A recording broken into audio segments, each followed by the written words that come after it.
Have you bought a pair of glasses lately? Bet your eyes popped when you saw the price tag. If you don't go to places like Walmart or Costco, you could easily be spending hundreds and hundreds of dollars for a pair that cost $30 10 years ago. Talk about sticker shock. And it's not as though things have changed that much. They're still made of a couple of pieces of plastic or wire, some screws, and glass. Why should a pair of glasses cost more than an iPad? Well, one answer is because one company controls a big chunk of the business. The story will continue in a moment.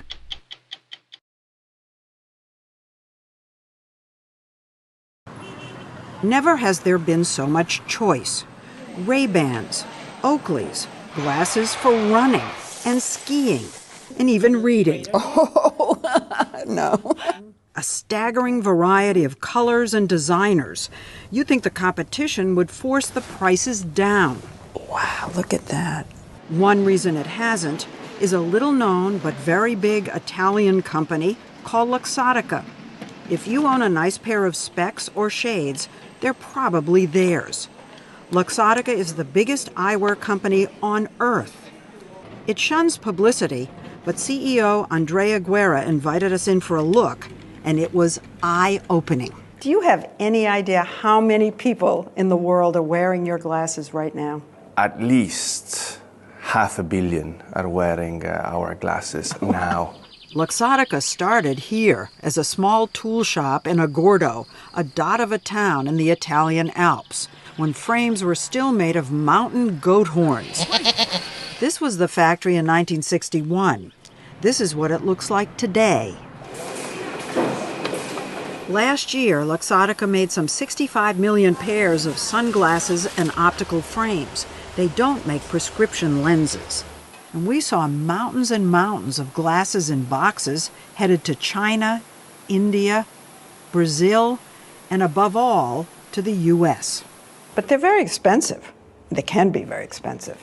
They can, but this is one of the very few objects that are 100% functional, 100% aesthetical, and they need to fit your face for 15 hours a day.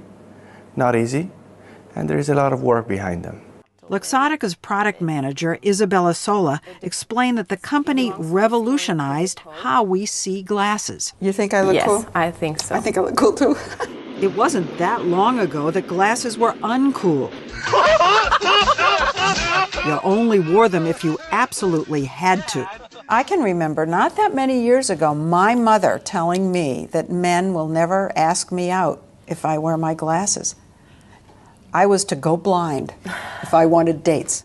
But Luxottica took this medical device and turned it into high fashion by making deals to conceive and create high-quality, stylish specs for nearly every brand and label you can think of. We have Prada, we have Chanel, we have Dolce Gabbana, we have Versace, we have Burberry, we have Ralph Lauren, we have Tiffany, we have Bulgari. They're not even called glasses anymore. They're eyewear. Do people really wear this? Yes. Once glasses became face jewelry, Luxottica could charge a hefty markup. But you know something? I know that there are some less expensive glasses that look very similar to the very expensive. For example, this is your Vogue line, which is not that expensive. Yes. And this is Coach, which is much more expensive. If two women walk down the street with these on, yes, they almost look the same. almost look the but same. It's almost. It's not the same. Not the same because of details on the frames, like the little Chanel C's, Polo Ponies, or Tiffany Blue. Luxottica wouldn't tell us their markup, but glasses like these can sell for up to 20 times what they cost to make. And all the glasses are designed by Luxottica. So you design thousands of pairs of glasses. That's what I mean. We do, yes. Where does Tiffany come into it? Tiffany comes in at every stage, basically. The fashion houses send in sketches of their new collections as inspiration. And down on the factory floor, you can see the work that goes into differentiating the brands. Plain plastic temples go through a painting machine and come out Versace. Stones are inserted one by one into the Dolce & Gabbana, and leather is carefully threaded for that Chanel bag look. If people begin to know that Chanel glasses were designed by Luxottica, would it change the way they think about Chanel glasses? You know, that would be totally wrong. That would be crazy. But why isn't the Luxottica name a brand name? Are you in any way hiding it? Hiding it? Yeah. Not at all. We're listed. Listed on the New York Stock Exchange, where Luxottica shares are soaring. The company raked in $8 billion last year, but their bestseller wasn't a fancy fashion house label. It was a brand they outright own, Ray-Ban. Originally made by Bausch & Lomb for the U.S. Army, since JFK, nearly every president has worn them. Not to mention Tom Cruise in Risky Business. It's like University of Illinois. And Top Gun. But the brand was poorly managed, cheapened, and eventually put up for sale.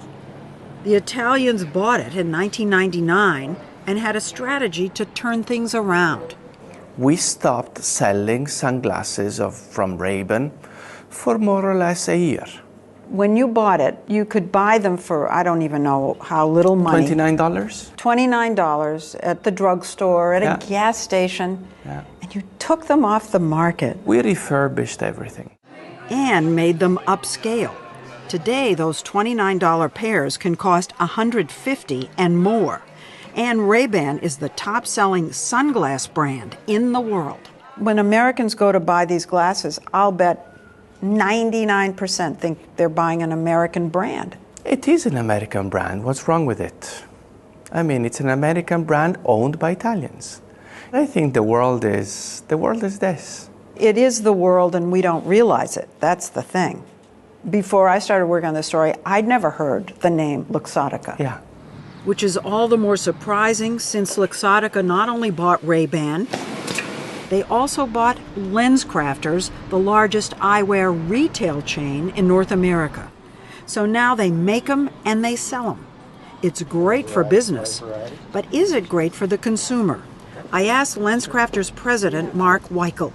How many non-Luxottica brands do you sell here? We probably have a few brands that are not Luxottica. Mostly I would guess. Luxottica. Mostly Luxottica, yeah. So since Luxottica owns you, does the consumer get a break on glasses made by them in LensCrafters? What the customer gets at LensCrafters is a variety of services and products, including this broad assortment of frames that... Mark, you're not answering my question. I'm asking if you charge less for frames made by Luxottica since you're the same company. I think every competitor, every retail optical brand determines what their price is on whatever their brands are. That's a no. Customers do not get a break. At LensCrafters, the average cost for a pair of frames and lenses is about $300. You may think, well, there's choice in the mall for other glasses, but Luxottica doesn't only own the top eyewear chain in the country.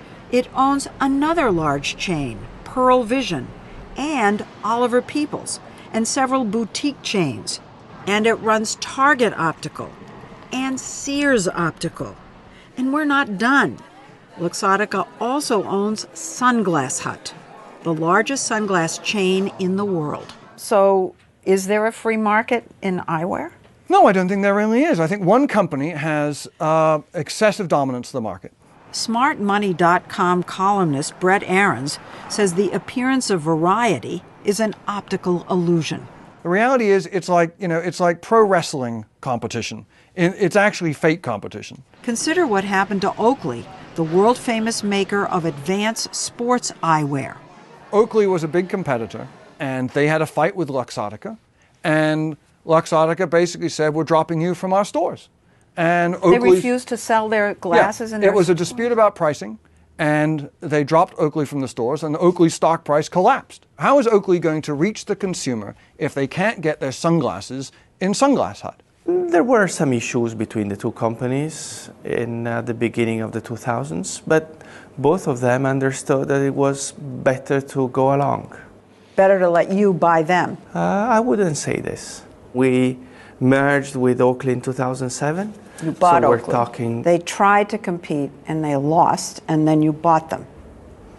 I understand your theory, but they understood that life was better together. So now Luxottica owns the two top premium sunglass brands in the world, Ray-Ban and Oakley. But Luxottica points out there are other players. Who's your biggest competitor in the United States?